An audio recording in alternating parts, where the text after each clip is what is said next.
Hey, Hi. how you doing? Good, good. S- thank you so much for coming on our show. Really appreciate this. Happy to do it. Happy to do it. Before we get started, do you how should we address you? Do you prefer Mr. DeMatteis? Do you prefer JM is fine. JM? Okay. Yeah, that's fine. No misters, please. That's please don't, I beg you.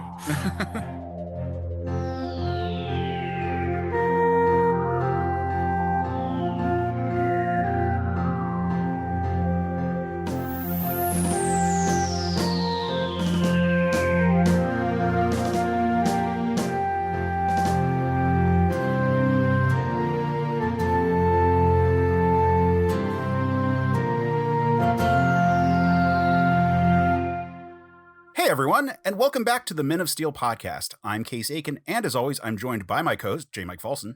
Hey everybody, welcome back to the show. Welcome back indeed. Today we are doing something a little different from our usual format of talking about a story or some kind of character. We have an interview. We are joined by the legendary comics creator JM DeMatteis. Is he here? I've wanted to talk to him for years. It's incredible.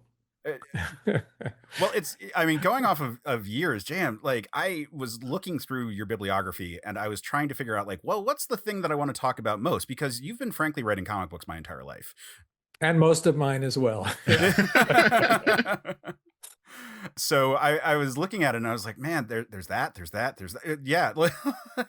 Yeah, you know what? People have tried to interview me and go through my career chronologically. And an hour goes by, we're like in 1983, so it doesn't really work. Right. Well, and that's the thing. Like you're extremely prolific, but you've done plenty of huge things that are strictly Superman related, but also just tons of material. Like you worked on the Adventures of Superboy, the live action TV show. Yeah. You were a writer for Justice League Unlimited. Mm-hmm. You have done tons of comics. We just talked about actually the last episode, not the last episode, two episodes ago. We just talked about Superman Red Sun. Yep. So there's all kinds of material that is super relevant to the show. But I wanted to start with sort of a weird question, which is I was just kind of thinking about this, which is you write a lot of stuff, like a lot of types of stuff, not just a lot of one format. And when you switch between formats, do you does your writing style dramatically change? And what I'm getting at is when you're doing comic books, do you ever do it Marvel style or is it full script? I do both. Yeah. I go back and forth between both depending upon my whim, really. Yeah. I've been doing on Kickstarter the past few years this thing called the DeMultiverse, where I launched like 4 new series simultaneously. We just last year did the second round. We've been kickstarting each new issue. So 4 new number ones, then we did 4 new number twos. We'll go ahead soon and do 4 new number threes. 2 of them we did plot first. 2 of them were full script. It really depends who I'm working with, how I'm feeling. And also people have a very distorted impression of what Marvel style is based on the old stories about Stan Lee telling Jack Kirby, well, let's bring back Dr. Doom, and Jack goes home and does 4 issues of a story. Right. As if that is not Marvel style. That may have been Stan Lee and Jack Kirby Marvel style. But Marvel style as it exists today, which even to call it Marvel style, it's plot first. My plots are very, very detailed, page by page, usually panel by panel, sometimes camera angle by camera angle. Lots of I have room to tweak the dialogue later, but I put in lots of suggested dialogue, the psychological nuance, what's going on within the characters' heads, all that goes into the plot. The joy of working that way is that I don't put in the final copy until I get the art. So they will draw the story from this detailed plot. And then in a way, the fun of it is I'm sort of collaborating with myself because things I may have laid out in the plot, well, I wanted to do that on page 3.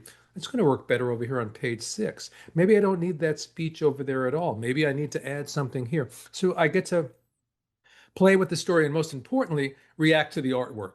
Because you give the same story, whether it's full script or plot first, to 5 different artists, it's going to come back in 5 very different ways. That's why sometimes when people are working plot first and you get the artwork back and you thought some section was going to be really, really clear as a bell, you wouldn't have to write anything. You just the most minimal dialogue or nothing at all. And suddenly you see that the art's not clear, which is why you get bits of dialogue like the guy running and, oh, I've just tripped over something on the roof and I'm falling. And why are they writing such obvious dialogue? Because it wasn't clear in the artwork, so you have to clarify it that way. Otherwise, a flip side is you get artwork back where you thought you'd have to write something in great detail, and the artist hit everything that you asked for, and you just shut up and let the pictures tell the story, you know? But it's really the same thing with full script. I could give the same full script to 5 different guys, and things will come back differently, and you'll have to go in and tweak and do little things. So I really enjoy them both. With full script, you kind of feel like, you're getting it all done in the moment. It's like writing a screen, not like writing a screenplay, because then the director comes in and messes around with it. So that's a bad analogy. You're in A control of stage the play materials. where the Yeah, playwright maybe more like is a stage sacrosanct. play. Yeah. Yeah. But again, it's all comics is art and story together. So anyone that puts too much emphasis on saying the writers or the geniuses behind the stories or the artists are, it's not either. It's that fusion of both. And if you don't have that balance and that magical chemistry between both, it's not going to work. Yeah, we recently were looking. This is not one of yours, but this was we looked at the Superman versus the Amazing Spider-Man crossover, the Yeah. the first like big Marvel DC crossover, Right. and there was a section that we got to where it was like very clear that just a panel was just not there, and I was that led us to suspect that there might have been a little bit of finagling going on, a little bit of plot first in that one, and it was just very interesting to like hit a spot where it was just like, oh yeah, that they're definitely using like a caption box to cover up an omission that probably was Right. at some Right. point. You could go back and look at the old Lee Kirby stuff, and you can see clearly in some spaces where Jack is telling one story and Stan wants to tell another one, and there's a bunch of balloons there talking about things that aren't there. Do you know what I mean? And that's also the fun of it too. When I worked, with Keith Giffen, Keith would do the plots, and when Keith's plots were done as little mini comics, he'd draw them out, and then I would do the scripting. But what you learn is that through the scripting, and that's why I like plot first, because I get to do this with myself as well. You can write a whole other story on top of what's there in the plot. I would introduce subplots and character interactions that weren't there in Keith's plots. And because I was working with Keith, I always had the freedom to do that, because Keith had no creative ego and we just loved bouncing that tennis ball back and forth between us. But there's a lot that can be done just in the scripting stage to completely transform a story and add things that weren't there in the plot. I've also worked with people where I've dialogued their plots and they hate it if you change anything, which is why it was such a joy working with Keith, because I had the freedom to play. He'd see what I would do and he would spin it and do crazy things that I didn't expect. I would do things he didn't expect. And between the two of us, essentially not paying attention to each other, we made something better than either one of us could have done alone. Yeah, no, your Justice League run going into Justice League International is, I mean, it's famous and it's well loved, and it meant a ton to me over my life. So I just wanted to give a hearty bwahaha. Yeah, thank you. Couldn't happen without Keith. Keith Giffen was one of the single most creative human beings I've ever encountered anywhere, not just in comics, but anywhere. Keith was just like an idea machine. It was amazing creative force, and an amazing person as well. Yeah, actually, behind the curtains, the reason this interview is happening is that I know your daughter, and when I met her, I was actually actively I know her reading. too. I know, right? It's crazy. What a coincidence. I was actively reading, like not literally the night that we first hung out, but like while we were hanging out over the weekend that we first met, I was reading the Legion of Superheroes 5 years later omnibuy, and that was sort of a connection point because of it was by Keith. And one of the things that sort of dawned on me while I was reading this was just the wealth of material he was working on simultaneously at that point. Yeah. So just a true talent that is a huge loss to the community. Yeah, totally.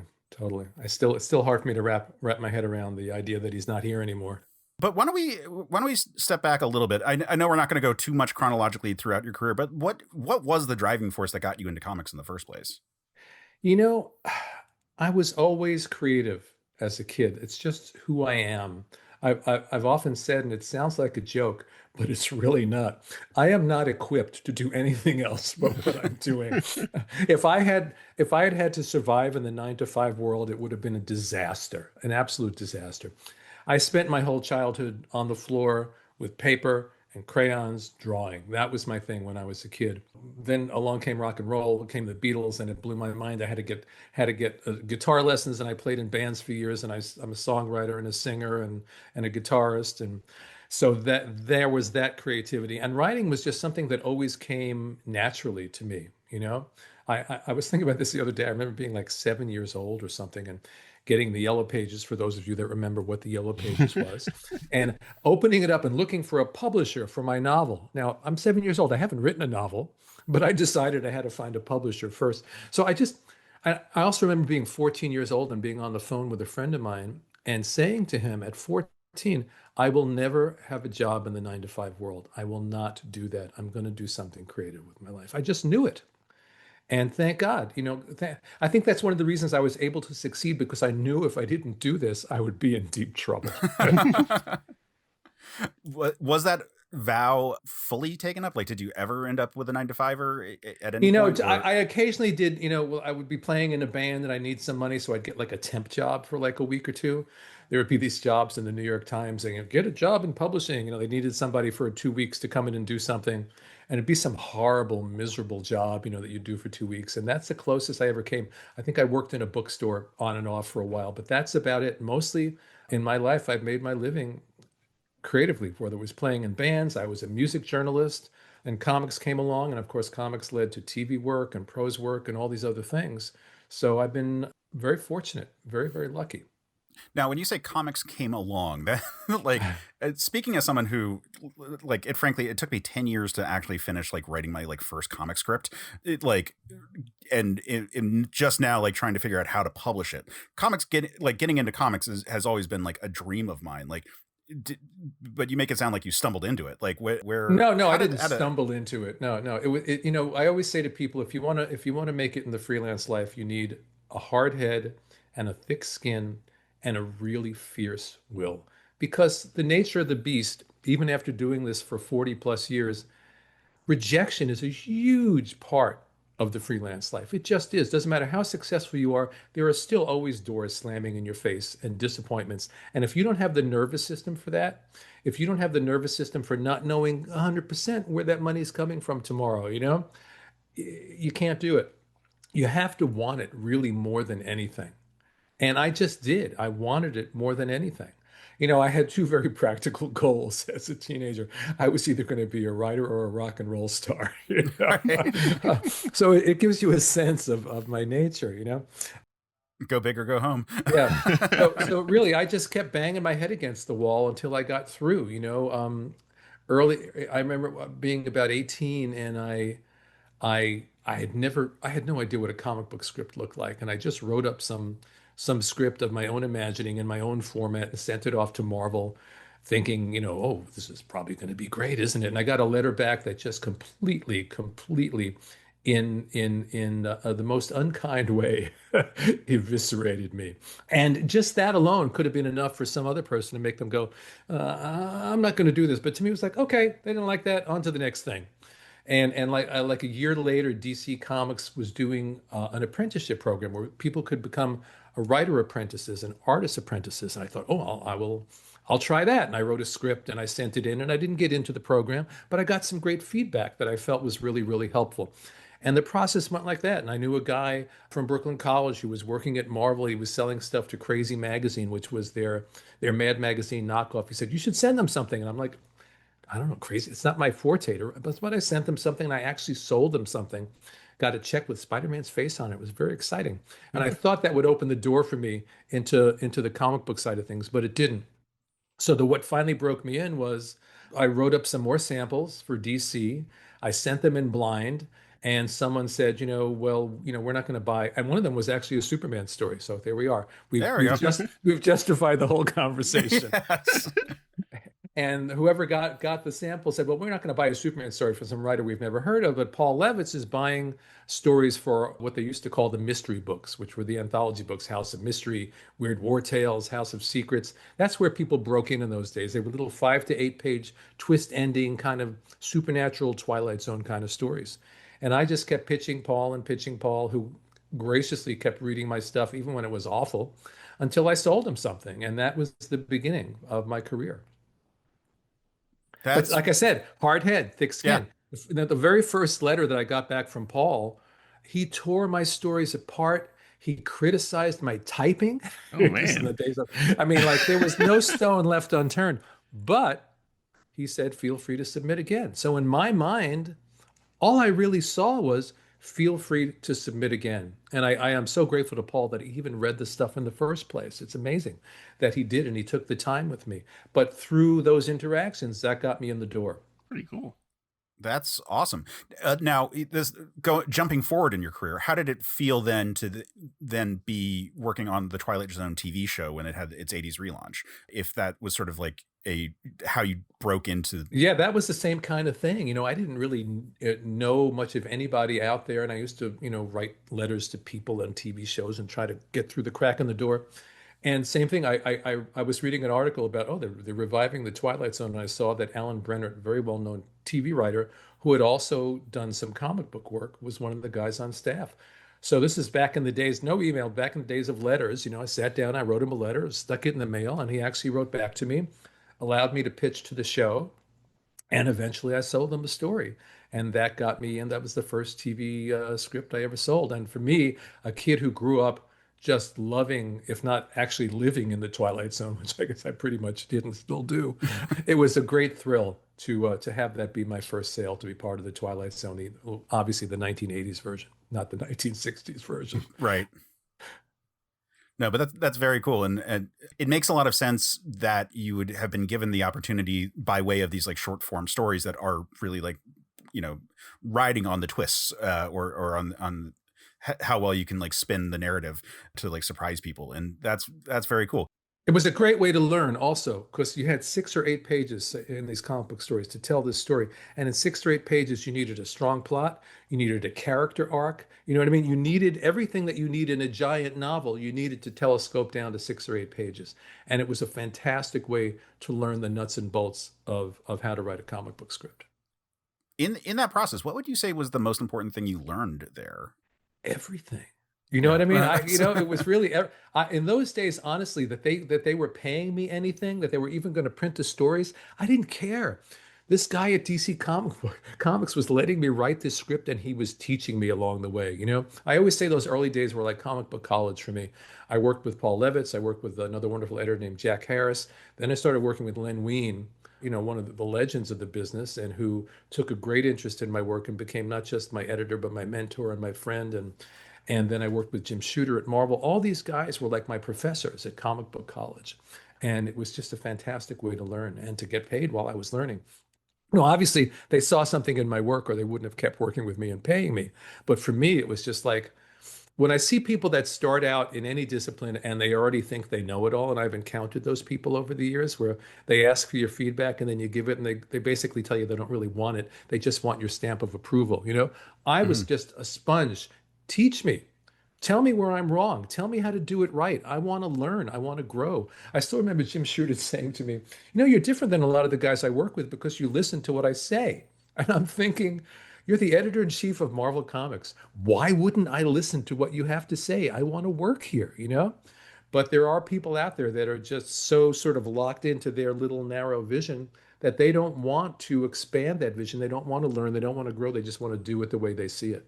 No, that makes a lot of sense. I certainly, as you said, like hard head is part of the ingredients to like go out there, and so a lot of people are probably not willing to really take in, or a lot of people who think that they have what it takes to be a writer probably are coming at it with that degree of stubbornness that isn't necessarily as open to advice and to learning. Right. You need that hard process. head Yeah. because you're facing rejection. You're going to get slammed into brick walls. That's why you need a hard head. You don't need a hard head to reject the people that are trying to help you, Right. Maybe there's one guy in 1 million or 2 million or 5 million who's so brilliant when he walks in the door that he doesn't need to hear any of this. But that's not 99% of us. The rest of us, we all have a growth curve. You have to, because you walk in and all right, just the simple thing about learning what a comic book script is, how it's laid out, how you write the captions. When I started with Paul, he gave me a list of rules. It was like no more than 35 words per panel, no more than 5.5 panels a page, because it was very strict, because that was a great way to learn. And I used to sit there and count every word in every caption to make sure I didn't go over. I would average out the panels on every page. Now, you've read Justice League. You know how I blather on in my dialogue. It's not just 35 words a panel, but it's like, it's like learning a haiku or something. You learn with a very definitive set of rules, and that's how you learn the basics of the form. And once you learn the rules, as Paul said to me back then you can break the rules. But learn the rules first. That makes a ton of sense there. I I'm curious if you still have that sheet. I would love I to see. do. I would Oh, love to see nice. what that. I That do. I list will of email it to you. I think I have. I think I scanned it because I think I put it on my website at one point. So I will send that off to you. that would be fantastic because I'd love to see what the rules are Right, as a right, comic fan right. who's Well, just had those to were the infer it. rules then. It doesn't mean someone would say that to you today, but I'm saying it was a fantastic way to learn, to not be able to have the freedom to run off at the mouth, to know I have to be as concise as possible to get this information across. Yeah, that's very cool in that regard. So you break into comics, you start getting more and more work, and then eventually you jump over to Marvel and you start a fantastic run on Spider-Man. Where I got how I'm trying to get to Kraven's Last Hunt is what I'm trying to get to, because that's a monumental work there. Right. How So they tell me. did you know that it was going to be like one of like the definitive No, no, of course not. There's, I always say anyone that sits down and says, I'm now going to write a monumental work that will be remembered 40 years from now is an idiot. There's no way of knowing that. You just, at any given time, at least I can only speak for myself, you're just trying to write the best story you can write in that moment. That's all you can do. And if it hits with the audience and it gets reprinted and reprinted and reprinted, well, that's the icing on the cake. But you have no way of knowing that. I've written stories that I think are that, this is a great story. And it goes out there and sinks like a stone. It's still a great story, but it just didn't connect with the audience. Other things, I think Kraven is an excellent story, but I don't even think it's the best Spider-Man story I ever wrote. Mhm. But it's not up to me. It's up to the story, and the audience has a chemistry. And the audience chooses which stories are going to lock in that way. And so, with Kraven, it just happened. And it couldn't have happened for me if I hadn't written Moonshadow first. Moonshadow was my first big creator-owned project that I originally did for Epic Comics, and later we took it to Vertigo and added more to the story.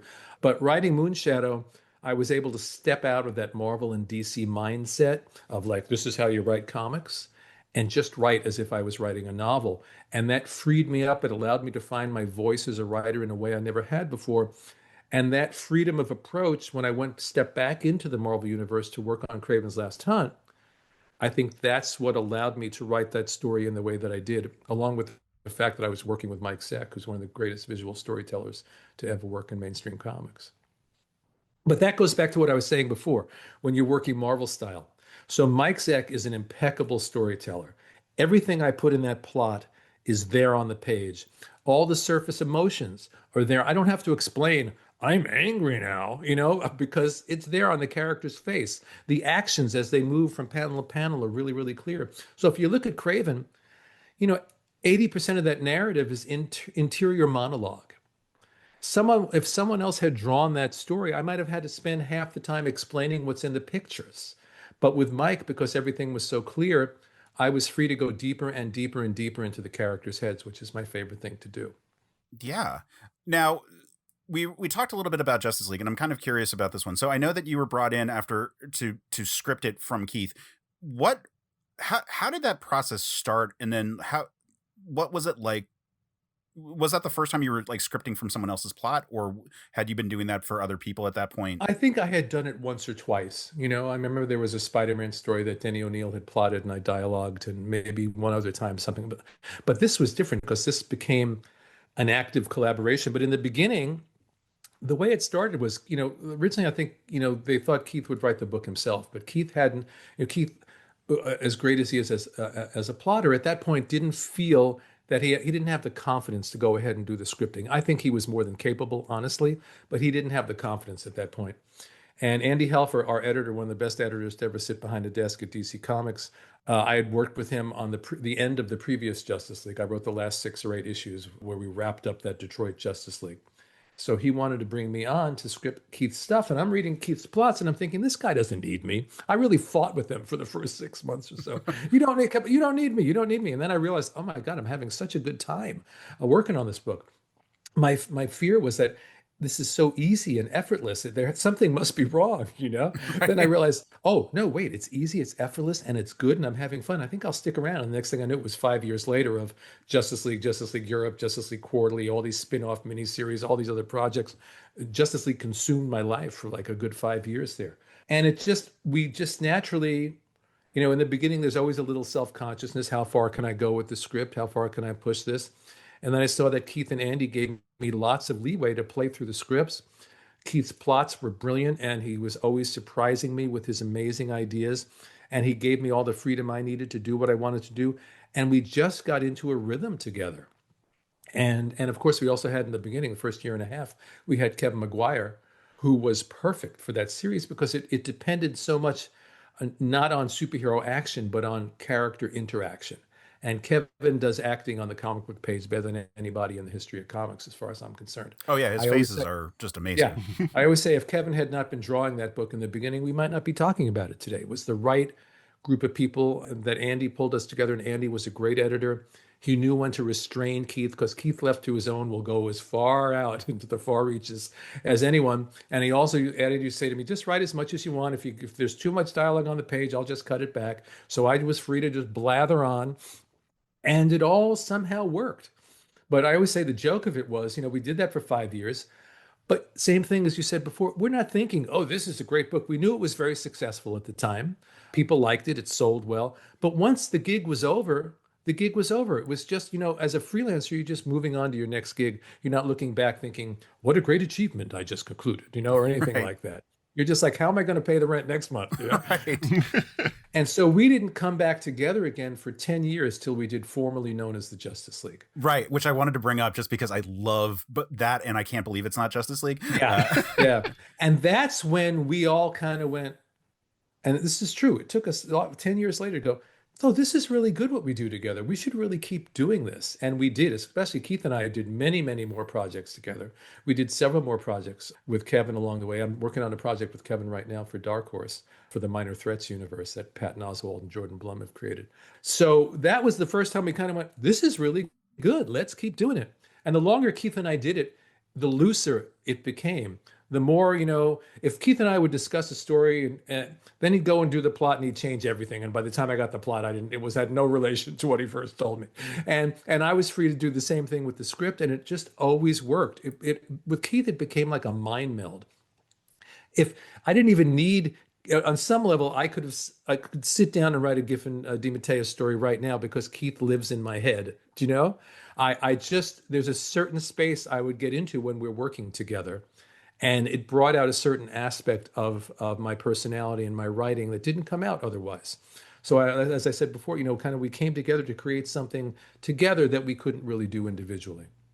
Yeah, and it created something that has stood the test of time. There's so many reprints of it. There's Yeah, uh, just wonderful stuff. Regarding the I can't believe it's not Justice League and era, whose yeah. decision was it to have Fire and Mary Marvel have this sort of like kind of like sisterly bond in it, or like I think that came from Keith. That was there in the plot. yeah, Yeah, that was there in the plot.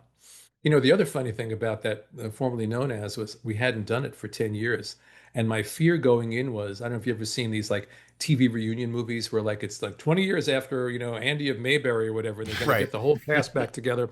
And usually it's just awful.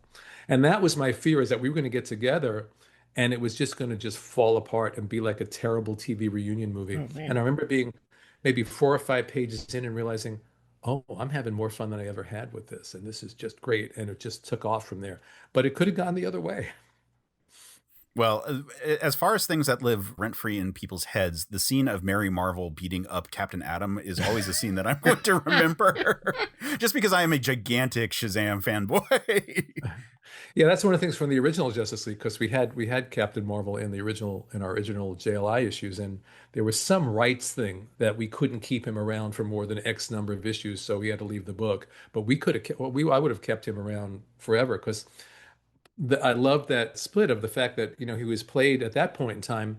he was in an adult body, but he was basically a kid, and we played him like a very innocent kid in this super body. And he was great to have someone like that playing off Guy Gardner was just perfect. Yeah, Captain Whitebread, right? Yeah, Captain Whitebread. Exactly. Exactly. So circling back to Marvel, and I'm sorry for like just jumping all over the place. No, but it's okay. Jump wherever you want to jump. Yeah, I want to talk about Maximum Carnage for a moment there, because I think even though it's a Spider-Man book and not a Spider-Man or not a Superman thing, I think that the thesis of it, at least as far as I understand it, really fills in like is the archetype of that we try to talk about, a very optimistic one in the long run of it, even in the face of like just truly vile evil, Spider-Man doesn't give in to being like a Punisher style vigilante in that moment. Right. It has this sort of like the where he comes through it all is he truly is a hero at the end of the day, that he really defeats Carnage and doesn't give up on his morals. Yeah. And I always thought that was such a great just distillation of the superhero on paper right there. And what how much of that is you, because there were a bunch of writers on Maximum Carnage, but I believe you wrote the last issue, right? It's been so long. Okay. I don't know. I couldn't tell you. I think maybe Tom DeFalco and I wrapped it up. I think I wrote maybe the last regular issue, and then Tom did some. Was there a Spider-Man quarterly or something where they wrapped the story up with a longer story? But it was the 90s. I don't remember. It's been a little while for me too, but it stands out because okay, so again, part of this is child of the 80s and 90s, so like that is a comic book that's always just going to stick out for me. But it had a huge amount of cultural cachet. Like we often talk on the show about how things that spin off into other media often are remembered really well. It's one of the, and it had a video game that, while not the most successful video game of all time, I probably bought it just in terms of the amount of times I've rented it back in the day. And again, that's another story that's been reprinted again and again and again over the years. Actually, they just put out, it's coming out, I think, next week, the Spectacular Spider-Man Omnibus of my work with Sal Buscema, and it's got all our Maximum Carnage chapters in there as well. Fantastic. So yeah. I mean, my favorite thing in all of Maximum Carnage, because I had some problems with it as well, which we don't have to get into. And it's the problem with a lot of these crossovers, for one thing, that they just go on too long, Mm-hmm. But there's a scene where basically Spider-Man's had the crap kicked out of him. And it's like, I can't remember whether it's like a 9 or a 12 panel grid of Spider-Man kind of crawling through the dirt, either in Central Park, I think, getting closer to the camera. In the last panel, you see these boots. Then you open up to this beautiful Sal Buscema double page spread, and it's Captain America reaching out a hand to Spider-Man. And, Captain America embodies all those things you talk about that are there in Superman. And that was sort of the turning point of the story when Captain America entered it, because here's Peter. He's doing his best, and that's Peter's thing. He'll always do his best, but he's flawed and he will screw up and things will go wrong, but he'll keep trying. And then Captain America is there as sort of the embodiment of all those qualities in Peter, reaching out a hand to lift him up. And I purposely wrote it that way because Sal is one of the best Captain America artists ever in my book. So to get that double page spread of a Sal Captain America was just like fantastic. It's one of my favorite Sal pages of all time. Fantastic. Yeah. I remember the panel in it is truly just awesome stuff. Yeah. Sal, phenomenal storyteller. And I think our work on Spectacular is, it was one of those things where, I always say you can't create, just the way you can't create chemistry between two people. You meet somebody, you can't force that chemistry and force yourself to like them, even if they're the nicest person on the planet. You just have chemistry with someone or you don't. And it's the same thing with a writer and artist. You can have a great writer and a great artist, and you put them together on the page and it doesn't work. And with Sal on that run, from the first page, first panel, something clicked and it was just fantastic working with him on that. Same thing, you get into a mind meld and you just understand each other and you flow together. I love working with him, and I'm so happy.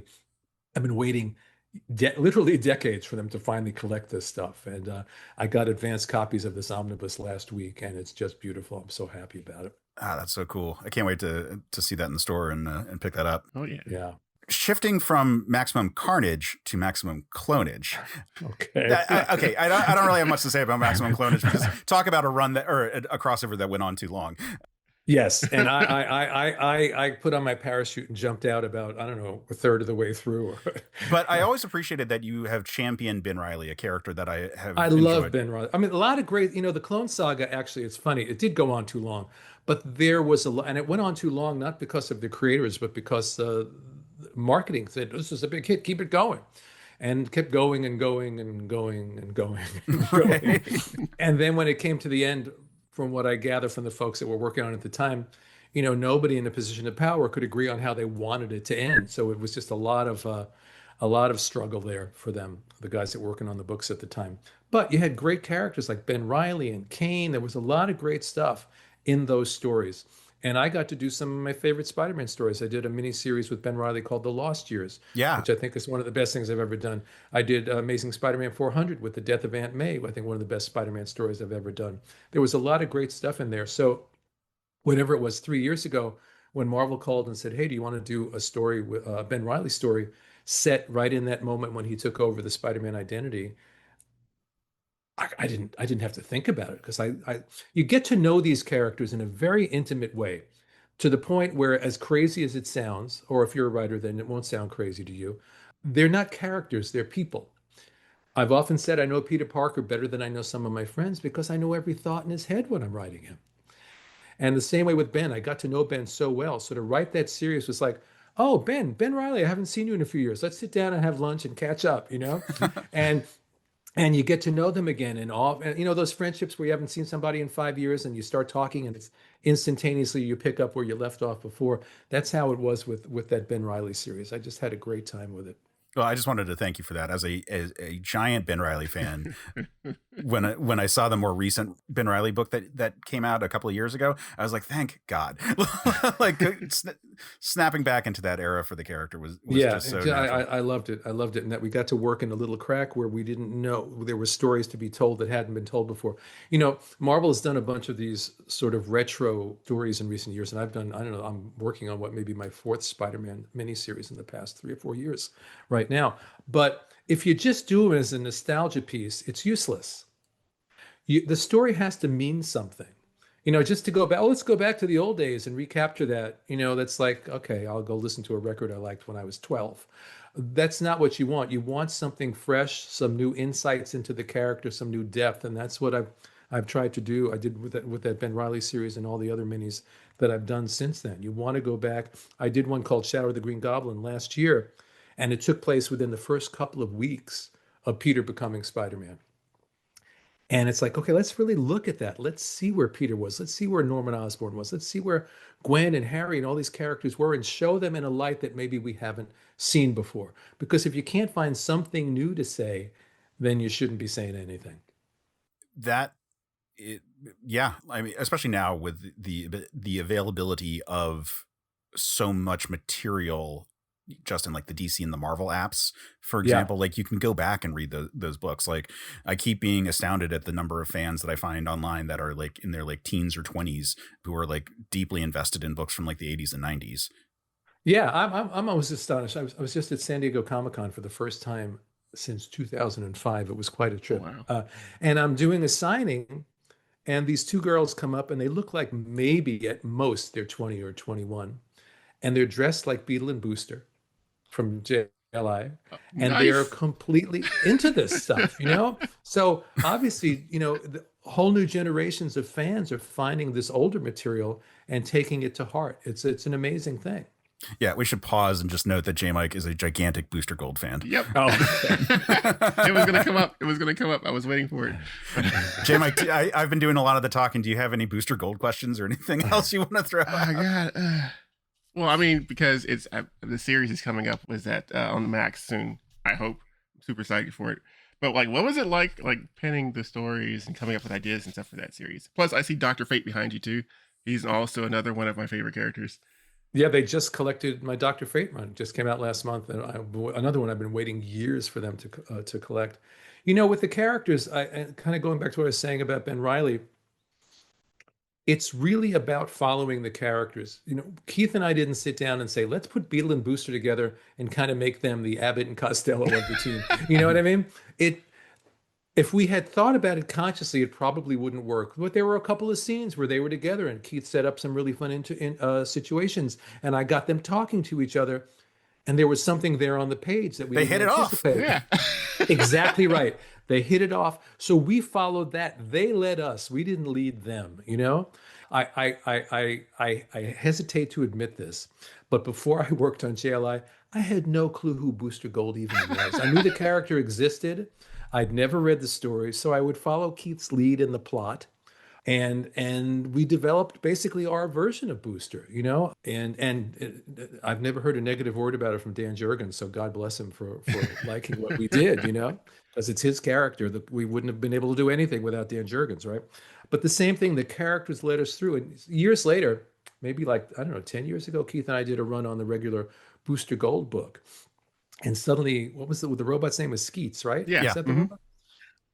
The whole time we were writing JLI, Skeets was never there. Right. I didn't notice because I didn't even know who Skeets was, you know? So here we are, like, 20 years later, and suddenly I'm writing, oh, who's this? Oh, he's been there since the beginning of the character. I didn't even know. Yeah. But it all seemed to work out. It all seemed to work out. It's a great thing because when Booster Gold started out, he was a fairly, he was a semi-successful character, but he certainly wasn't a big gun at DC. I think in JLI we elevated him so he became more well known, and then Dan came back to the character and did great work with him, and Geoff Johns did great work with him, and suddenly he became a major character in the DC universe. So that's the fun thing about comics too. That's one of the reasons why I think JLI worked, and I like working with more obscure characters. When I did Defenders for Marvel, when I first started there, almost every character in the book was a B or C level character, because then no editor is going to come marching into your editor's office and complain about what you're doing with that character because nobody cares. You get to take these characters and make them their own. So in the beginning, although it was probably disappointing, I know Kevin Maguire talks about he got the Justice League gig. He thought he's going to be writing, drawing Superman, Green Lantern, Wonder Woman, Flash, all the classic characters. He didn't get any of them. We had Batman. That was the only one we had. Well, he had a Green Lantern. Yeah, and we had a Green, but not the Green Not Lantern. the Green Lantern. But it was the greatest gift they could have possibly given us, because then we got to take these characters and make them our own, and no one cared. And Denny O'Neil, thank God, allowed us to have Batman and was not upset with us at all at what we did with him. But it would have been a very different book had we gotten all the A-list characters, because basically all those A-list characters were starring in their own books. They were very, very important, and we would have had every other editor breathing down our necks the whole time. Yeah. Now, why don't we shift actually into some Superman stuff? Okay. Since this is a Superman show, I wanted to thank you again. You've written so many things that I have huge emotional reactions to. Superman Speeding Bullets Yes. is a book that I was obsessed with from a concept standpoint. But when, like, the first ad I saw for it, and when I understood that it was an Elseworld where Superman landed at like what the pitch was, where Superman Right. lands in Bruce Wayne's, or at the Wayne Manor, and is adopted, and so Bruce Wayne is never born, and thus Superman grows up to be as Batman. Batman. Yeah. Yeah. Yeah. One, I just want to thank you for it, because I even have video of me at 9 talking to my friends, a home video, and I'm just because I'm a little neurospicy little boy, being I just wouldn't shut up about comic books. So I was talking about oh man, I can't wait to get this one comic. It's so cool. It's such a great premise, and just gushing about this thing in a home video, a home movie where it's That's supposed to great. be just That's the kids really playing great. and so forth. But how did that idea come up? Because it's such a cool stance. I think I was just pitching Elseworlds ideas, and it just seemed really obvious. I found out 25 years later that they had done some little story years before, what they used to call imaginary tales, Right, yeah. with a similar premise. I had never read it, and I just thought that's the coolest idea to merge these two characters and see what would happen because it's a test of Superman's essential nature, right? Mhm. All the things you're talking about, who Superman is, to put him through this terrible trauma, to have him become this dark character. And really, with my feeling with Superman is, no matter how much you try to twist him that way, he'll always bounce back to his essential nature, which is why by the end of that story, He's Superman. Right. He's not Batman anymore because that's not who he is. Even with the trauma of witnessing his parents' death and all the things that he went through, his essential nature is vastly different, and he will always be Superman in the end. Yeah, that's even though in the story itself, Lois Lane is like, I can't imagine any other scenario creating Superman. Right, exactly. It's funny. Around the same time, I pitched them an idea that they turned down, and I understand why, but I thought would have been really, really interesting, which was what if the rocket landed in the deep South and it was found by a KKK family, and Superman had been raised I by these understand why horrible they didn't racists, go with that. Now, in the end, again, his nature would have restored itself, and he would have taken them on. But I understand why they rejected it. Superman smashes the Klan from within. Exactly. I guess you don't want a white hooded character with an S on his chest would have been a bad look. No, Yeah. although But the it would episode have we're been a cool recording, story. yes, although the episode we're recording tomorrow is on Supreme the Return, and Alan Moore did do a Confederate flag version of the character. Oh, really? Okay. Yeah. Well, there you go. There you go. Yeah, Speeding Bullets was a lot of fun. It was one of those stories that just kind of flowed out and Eduardo Barreto did the art and just did a beautiful job with the art. And last year, McFarlane Toys put out a Speeding Bullets Yeah. Batman figure, Yep. which is sitting over there in my office, which is great.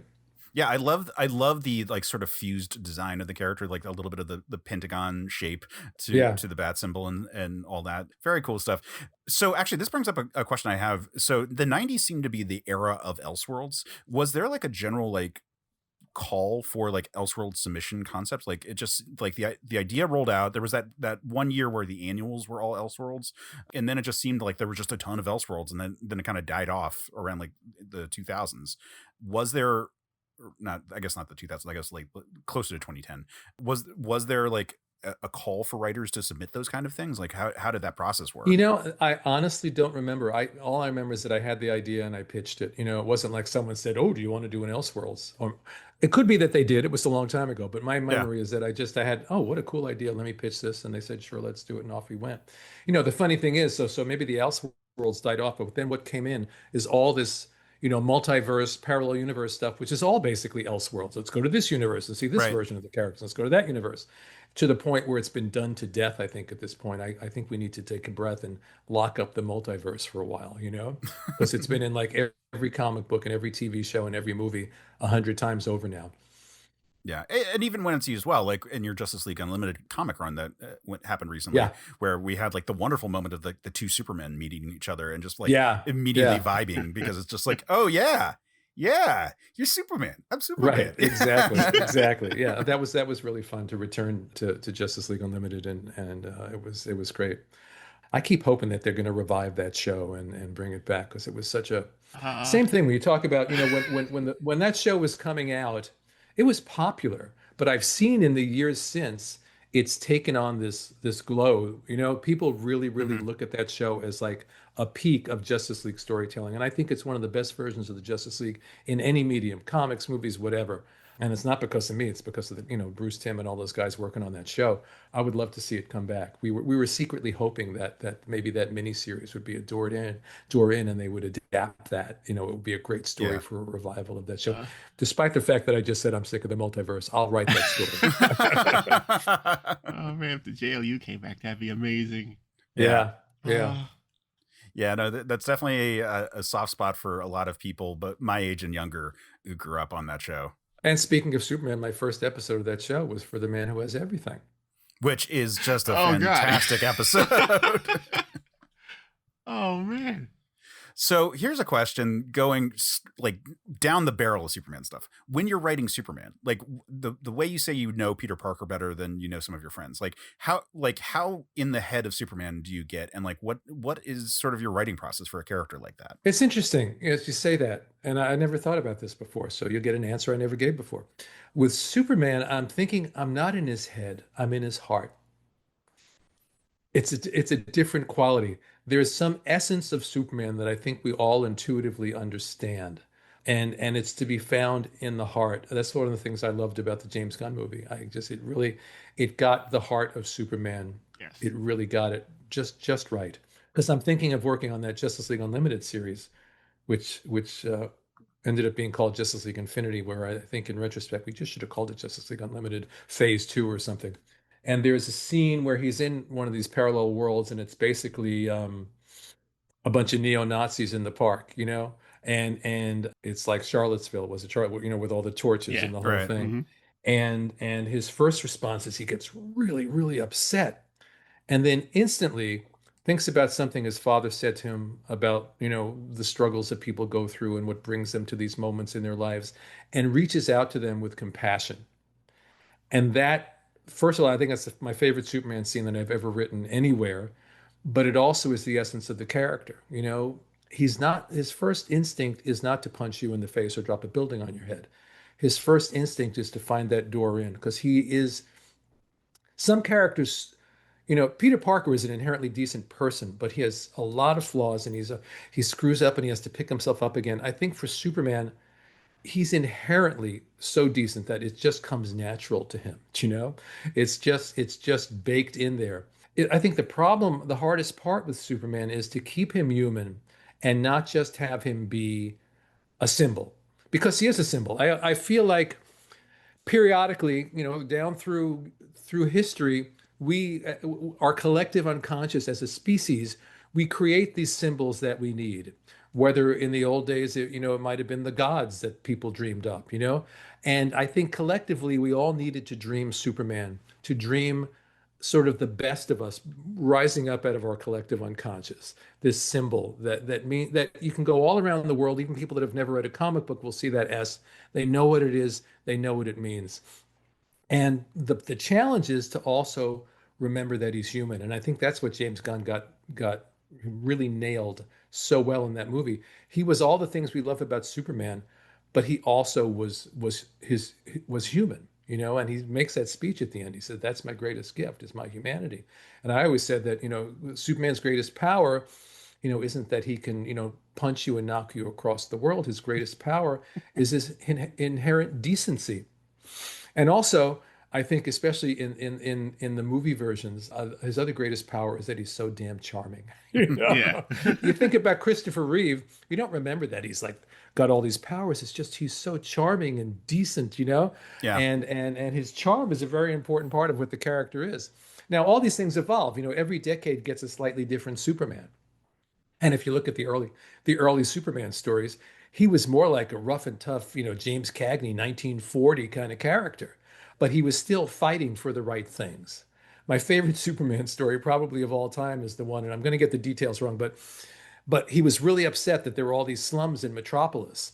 And he was still sort of viewed as an outlaw. So he gets the army, after he clears out the slums, so there's no people there, he gets the army to chase him into these slums, and they're like dropping bombs on him. So they completely destroy the Metropolis slums so that they have to come and build new housing for these people.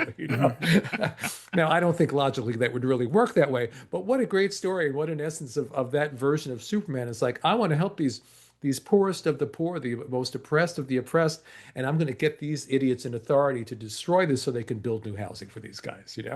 Yeah, I remember that story. It is, yeah, I remember thinking logistically that's not how it would go. But Right. But you buy into the fantasy. Yeah. You buy into the fantasy, but it spoke to the essence of what the character was at that time. Yeah, no, it's the sort of revolutionary figure of Superman in his Yeah. earliest incarnation. And then, Yeah. of course, he transforms, like you said, every decade we get a different Superman, and he becomes more of a law and order figure, especially Yeah. when the comics code really came into play. And then, and now I feel like we are getting back into that more revolutionary type character. I think, especially starting with like Grant Morrison's New 52, that I think like really like galvanized people into sort of seeing the character again. Right, and the whole theme of the James Gunn movie, which is that we live in time.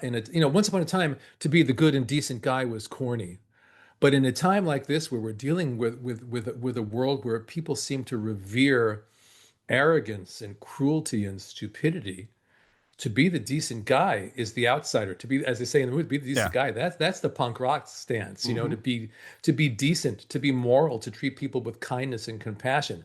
That's the revolutionary stance. And that's the essence of all the best of these characters. I think Superman embodies it. Captain America embodies it. Peter Parker embodies it in his way. Peter Parker, I think, is more relatable than Superman. Superman is always, no matter how we try, he's a little bit up there. Peter is right on our level. He's right here with us. But we need Superman. We need that symbol. It's really, really important. I feel like, maybe 10,000 years ago, we dreamed some other thing, some other essence of some being that symbolized that for us, But now this is what it is. It's Superman, and maybe, 500 years from now there'll be something else that embodies that thing. But it's almost as if it's the same when I say God, lower G God, he just comes in different forms, and we project different forms onto him, but we need that symbol in our lives, and we need Superman. We need what that means to all of us, not just individually as comic book fans, but collectively as a culture. Yeah, like we need a moral paragon for us to actually look Yeah, to. And exactly. And right now, certainly when we look to our authority figures, it's really hard to find anyone that could come even within 10,000 miles of that. Yep. Yeah, yeah. Oh, the Yeah. world is what it is. Yes, it is, and it will change. Like Superman, I am an optimist. I'm an idealist, and I believe that as ugly as things seem right now, things will change. Well, that's an optimistic stance, and one that I hope is true. Yeah, and that's the other essence of Superman, and it's the essence of Peter Parker and all these characters is hope. As a writer, I'm more than willing to dive deep into the darkness and crawl through that dark tunnel filled with broken glass. But I don't want to leave my readers there in the tunnel with the broken glass. I want to come out of the tunnel and back into the light, which is what, for all its flaws, what Maximum Carnage was about as well. Mhm. Because that's what I believe about life in general, and that's what I want to communicate. I don't want to leave people in a place where the feeling of, oh, life sucks and it's just miserable and it's all we can do to survive. I don't believe that there is more to our lives than that, and I want my stories to communicate that. Yeah, and I feel like you've done a really good job in having those elements of your stories come through. Like it's always been, I don't want to say everything you've ever written has been uplifting, but like there's always an optimistic beat to it. Yeah. And I've always appreciated that. Looking back on your career, what is the work that you're the most proud of, frankly? When you've been doing something for like 40 plus years, it's hard to It's pick hard. out. Yeah. I did something on my website a while back where I listed like 10 or 15 things that are my favorite things that I've ever done. And if anyone wants to dig around on my website, they can find it.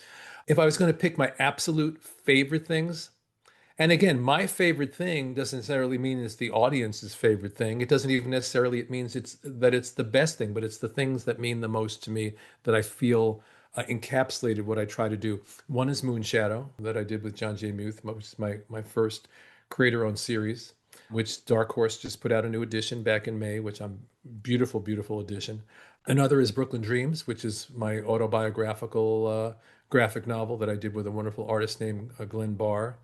And the third one is one that most people have probably never heard of, which is called Abadazad, which was a fantasy series I did for CrossGen, if anyone remembers CrossGen. I remember CrossGen. And by the time the ink was dry on the contracts, CrossGen was already sinking into a swamp of bankruptcy. We didn't know it at the time. So we got through we wrote 4 issues. I worked with an amazing artist, Mike Plug, one of the best artists to ever work in comics. We did 4 issues. By the 3rd issue, the company was gone. Long story short, Disney came along and bought CrossGen in order to get Abadazad. We turned it into a book series that was half prose and half comics. And the same thing happened. We did 4 books. And by the 3rd book, they pulled the plug on the series. So one of the reasons why it means so much to me is A, it's one of the best things I've ever written, but B, they just truncated it and stopped it before I could finish the story. So there's a part of me inside that is still like, just stuck, waiting to explode with that because I never got to finish the story. I actually wrote a novel that came out, I guess, 2010 called Imaginalis, which was born out of the grief of not getting to finish that story. So those 3 are really, really special to me. But my work with Keith is really special to me. I look at that all of a piece. My work on Spider-Man, all of a piece. And so many other different projects that I've done. I've been lucky enough to work with some of the best artists in the business and just do projects that are really deeply meaningful to me. All my stuff for Vertigo, so many things. So I mean, we could just talk about my favorites for an hour. Yeah. But those 3 are probably the top of the list. And right now, I have to say, working on this DeMultiverse project, where I'm launching all these new series at once with all these different wonderful artists, has just been one of the creative highlights of my whole career. Yeah, I've been happy to be able to back the Kickstarter on that one. Oh, So God bless you. yeah, Thank that's you. been The Kickstarter thing is really interesting because the wall between creator and audience is gone. So every single person that backs that Kickstarter is really important. So when I say God bless you, I really mean it. How is it shifting from working in like traditional publishing to something like a Kickstarter kind of format? It's exhilarating. And it's also really, really hard work. Luckily, I had a partner in this, my friend David Baldy, who is TV writer and producer and with a lot of experience and also with a business mind that I do not have. So I don't think I could have done this Kickstarter on my own because there's a lot of work that goes into it. Not to mention the month that the Kickstarter is running when you have to basically drop all shame and flog mercilessly on social Right. media. Because what I learned was, I think I'm just being so shameless and just, oh, can I post again about this thing? And then a month goes by, when it's all over and someone says, oh, you had a Kickstarter? I didn't know that. Yeah. There's a lot of work that goes into it. The creative part of it is just pure joy. I mean, I worked with so many great artists on this project and it was just fun. And David has been a great partner and a great creative voice to bounce off of. But, there's a lot of other work that goes into a Kickstarter, but it's yours. You know what I mean? It's you and the audience going on this journey together with nobody else in between, and that's very exciting. On that note, what is the timetable for the next wave of things? Like what have you got coming up Yeah. that people should be In supporting? just what I'm working Well, on in specifically general. Yeah. Kickstarter, but moving on to like Right. from there. We don't have a definite timeline for the next round of DeMultiverse books, but there will be the next round of DeMultiverse books, and I'm very excited to plunge back into that. Other work, I've got a Spider-Man miniseries coming out next month, Spider-Man 94, which is kind of like the Justice League Unlimited series. It's the next season of the 1990s Spider-Man animated series. Awesome. So that's been a lot of fun. I know there's other things and I'm blanking on them. I just finished a novel that will be out. The past few years I've been working with a company called Neotext, and I did two novellas for them. One called The Excavator, one called The Witness, that I think are absolutely two of the best things I've ever written. And it's been great to get back to writing prose again. And so my latest novella grew into a novel. It's called Dark Future. I really think this is one of the best things I've ever done. And that should be out either by the end of the year, early next year. So I'm trying to think the multiverse, the novels, Spider-Man. And I've been working for the animated Batman Cape Crusader show. The second season should be coming along soon. I have an episode there, and hopefully there will be more to come for that show. It's been really fun.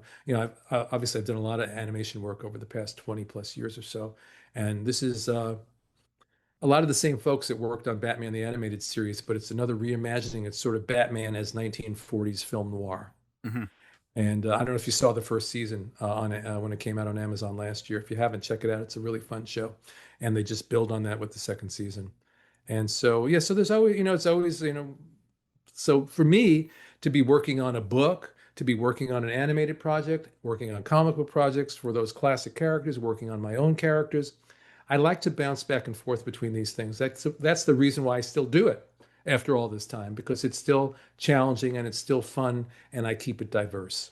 Well, on that note, I don't want to. We've been an hour. I don't want to keep you too long. So if you have like one or two final questions, I'm happy to wrap up that way. Or if you're done, Well, that's no, fine. no. I just wanted to as the Superman movie did. Thank you.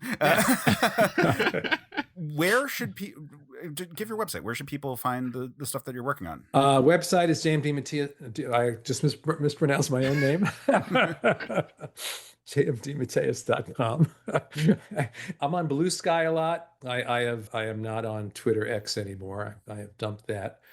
You can find me on Facebook as well, and a little bit, a smattering on Threads, but mostly on Blue Sky and my website. So you can always find me there. That's so wonderful. Jmike, do you have any last minute questions for JM before we go? Thank you for making Booster Gold so awesome. You're very welcome. The relationship between Booster and Blue Beetle is definitely a thing that has sealed the character in many of our hearts. Yeah. No, I love those guys. Same thing. They're not characters to me. I know those guys. I love those guys. I would hang out with them on a Saturday night. There are certain characters you can enjoy, but I don't think I would want to hang out with Bruce Wayne on a Saturday night. I don't want to be hanging out with Reed Richards on a Saturday night. Beetle and Booster, absolutely. Yeah. Absolutely, Yeah, I used to work with kids not too long ago, and they're like, what's a good character? I'm like, well, let me tell you about Booster Gold. You'll love him. That's great. That's great. Yeah. So yeah, thank you again. We have our own plugs to get into. Jmike, where can people find you and follow you? Oh, I am also not on the X anymore. I am on Blue Sky at j5.bluesky.social. I'm there. I occasionally respond to Case and his questions and things sometimes. And we're also in the Discord. Yeah, the Discord is a great place to find us. The Certain POV Discord. You can find a link to that in the show notes for this episode or on our website, certainpov.com. As for me, you can find me on the Discord. You can find me on the Bluesky at Case Aiken. You can find me on Instagram, where I'm holding on to dear life to my AIM screen name from high school, which is Quetzalcoatl5, Quetzalcoatl 5, because I was pretentious in high school as well. Got that down packed. That's great. Weren't we all? Weren't we all? We also have some people to thank, in addition to JM, who is wonderful for being here. But we have a Patreon running now, and that has been going really well. So if you want to come and support the show and keep the lights on here, check us out at patreon.com/CPOV media. But in the meantime, we have our executive producers to thank, and that is Micah McCaw, Carter Hallett, Sean Muir, Lee Greger, Memento Young, Logan Crowley, Joe Mastropiero, Casey and Nancy Aiken, Adam Samter, and Keith Lettinen. If you want to be an awesome person like them and sign up, we would really appreciate it. We're putting out advanced clips of the episodes before each episode drops. I'm doing 2 essays a week, one on a nerdy topic of my choice and another one on a D&D related thing.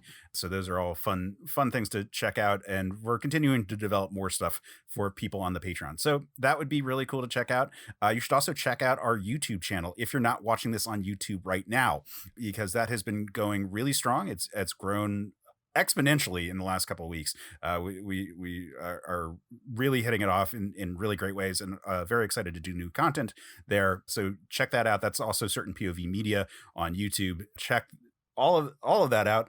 JM, thank you again for coming on. This has been a wonderful time talking with you. Oh, my pleasure. My pleasure. And listeners, until next time, stay super, man.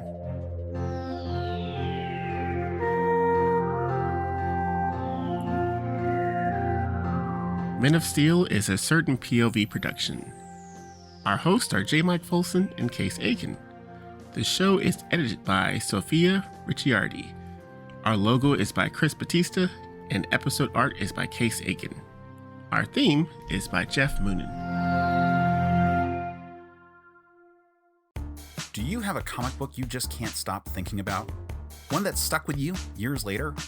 On Trade School, guest hosts get the mic to talk about a graphic novel that changed the way they see the world, or just made them fall in love with comics all over again.